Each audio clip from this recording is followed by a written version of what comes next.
अस्सलाम वालेकुम। 9th class, chapter number 1, the spheres of mankind, saviour of mankind. इसका paragraph number 5 आज हम ट्रांसलेट कर रहे हैं। The period of waiting had come to a close.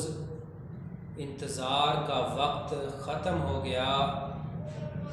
His heart was overflowing with profound compassion for humanity। और आप सल्लल्लाहु अलैहि वसल्लम का दिल इंसानी हमदर्दी से सरशार था। ओवरफ्लोइंग, सरशार, लबरेज, भरा हुआ। He had a pressing urge to eradicate wrong belief, social evil, cruelty and injustice। आप में गलत अकाइद, समाजी बुराइयों, जुल्म और नाइंसाफ़ी का किला कमा करने की शदीद ख्वाहिश थी। अर्ज, ख्वाहिश, सोशल इवल, समाजी बुराइयाँ, बिलीव्स, अकाइद।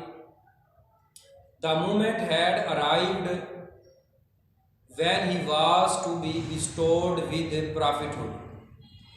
वो वक्त आ गया जब आपको नबूवत से सरफराज किया जाना था।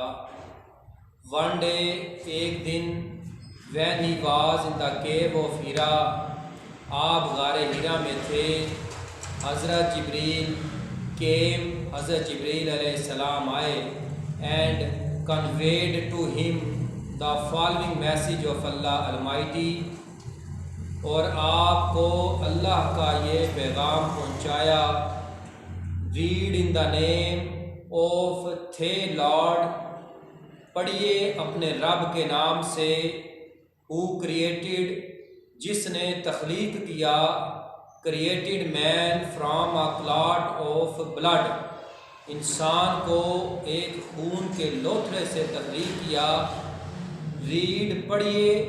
एंड थे लॉर्ड इज़ मोस्ट बॉन्टीफुल, कि आपका खुदा बहुत मेहरबान है। Who taught the use of the pen, taught man that which he knew not.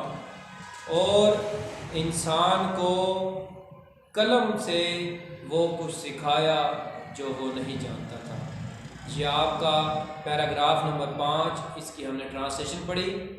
कल इंशाल्लाह हम पैराग्राफ नंबर 6 पढ़ेंगे। अल्लाह हाफिज़।